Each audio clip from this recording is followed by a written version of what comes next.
বাচিক এবং আবৃত্তি শিল্পের কর্মী হিসেবে একটা গ্লানি বহন করে বেড়াই, সংকোচ কাজ করে।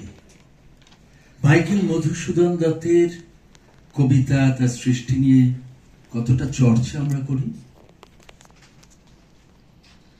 ঠিক এই দিকটি মনে রেখেই মধুসূদন দত্তের জীবনের একটি অন্য দিক আলোকপাত করতে আমাদের আজকের প্রযোজনা। কবিগুরুর গান ও মাইকেল মধুসূদন দত্তের কবিতায় সমৃদ্ধ আমাদের স্বপ্নের উড়ানের নিবেদন চির অবহেলিত মাইকেল। এখানে উপস্থিত আমার গুরু গুরুমাকে আমার সশ্রদ্ধ প্রণাম জানাই। এছাড়া যারা গুণী মানুষেরা রয়েছেন সকলকে জানাই স্বপ্নের উড়ানের পক্ষ থেকে এক রাশ ভালোবাসা, শুভেচ্ছা এবং অভিনন্দন। কণ্ঠশৈলীর মিঠু বোস দিদি আশ্রিতমাকে জানাই অনেক অনেক ভালোবাসা। শুরু করছি স্বপ্নের উড়ানের নিবেদন চির অবহেলিত মাইকেল। প্রতিদিন তব গাথা গাব আমি সুমধুর, তুমি দেহ মোরে কথা, তুমি দেহ মোরে সুর। তুমি যদি থাকো মনে বিকচ কমল শনে, তুমি যদি করো প্রাণ তব প্রেমে পরিপূর। তুমি দেহ মোরে কথা, তুমি দেহ মোরে সুর। প্রতিদিন তব গাথা গাব আমি সুমধুর, তুমি দেহ মোরে কথা, তুমি দেহ মোরে সুর। অধুনা পূর্ববঙ্গে জৌশহর জেলার সাগরদারি গ্রাম, সেই গ্রামের এক অত্যন্ত সম্ভ্রান্ত পরিবার দত্ত পরিবার। সেই দত্ত পরিবারের সর্বকনিষ্ঠ সন্তানটি স্বজাত, স্বদেশ, স্বধর্ম ত্যাগ করলেন। এরপর তার মা যখন মৃত্যুশয্যায়, কবি তার স্ত্রী এবং সন্তানদের নিয়ে তার মাকে একটি বার, শেষবারের মতো দেখতে এলেন তার বাড়িতে। কথিত আছে অভিমানী বাবা কিন্তু তাকে সেই সুযোগটি দিতে চাইলেন না। এরপর কপোতাক্ষ নদীর তীরে তার শৈশবের প্রিয় আমবাগান গাছটির নিচে প্রায় 14 দিন স্ত্রী এবং সন্তানদের নিয়ে তিনি অপেক্ষা করেছিলেন। শেষ পর্যন্ত এই ঘাট থেকেই তিনি চিরদিনের মতো দেশত্যাগ করেছিলেন। সেই কারণে এই ঘাটটির নাম বিদায় ঘাট। তিনি কবি মাইকেল মধুসূদন দত্ত। উনি বিদেশে গিয়ে অনুভব করেছিলেন কি রত্ন লুকিয়ে আছে বাংলা ভাষার মধ্যে। তার প্রতিফলন এই বঙ্গভাষা কবিতায়।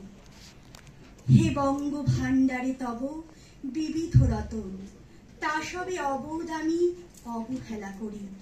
পরধন লোভে মত্ত করিনু ভ্রমণ, পরদেশে ভিক্ষাবৃত্তি কুক্ষণে আচরি।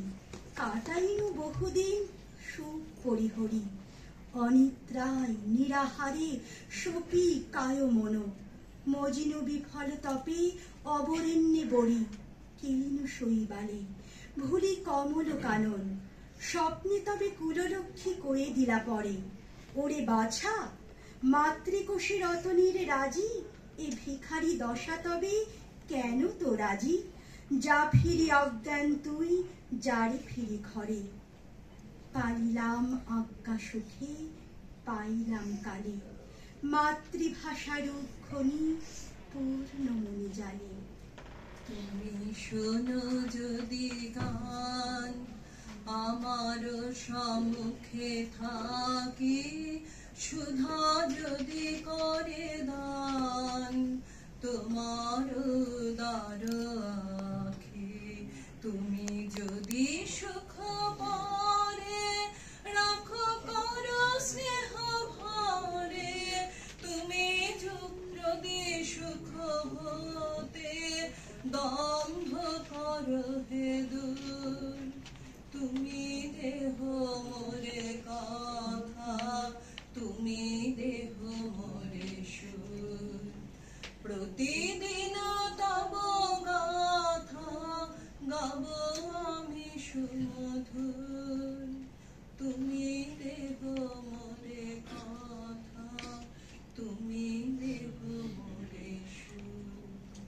মায়ের মৃত্যুর পর তিনি আবার দেশে ফিরে আসেন।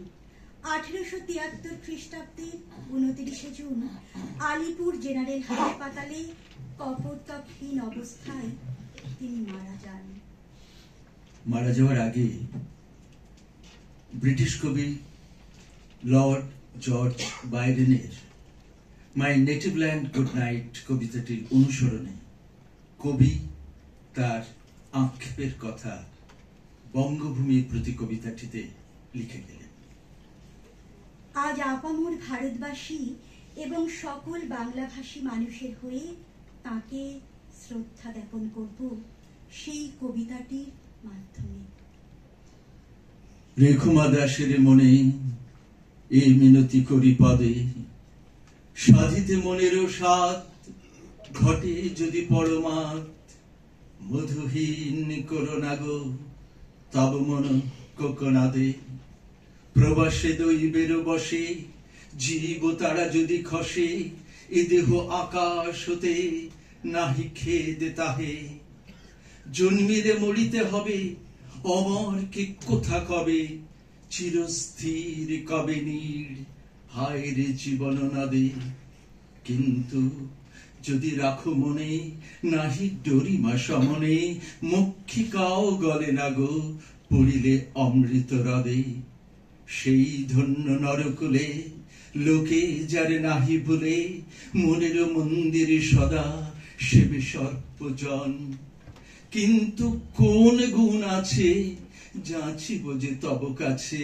হীন অমরতা আমি কহ গো শ্যামা জনমদে, তবে যদি দয়া করো ভুল দোষ গুণ ধরো, অমর করিয়া বর দেশদাসী সুবরদে, ফুটি যেন স্মৃতি জলে মানুষে মা যথা ফলে, মধুময় তামরস কি বসন্তে কি শরদে।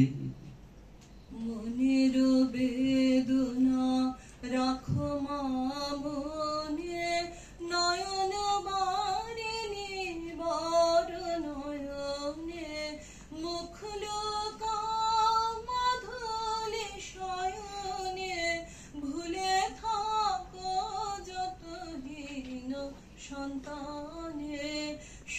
গানে সোমা মুখার্জি, কবিতা ও ভাষ্য পাঠে পার্থপ্রতিম রায় এবং আমি সুতপা মুখার্জি, সংকলন গ্রন্থনা ও পরিচালনায় শ্রী পার্থপ্রতিম রায়, প্রযোজনা স্বপ্নের রায়। নমস্কার, শুভরাত্রি।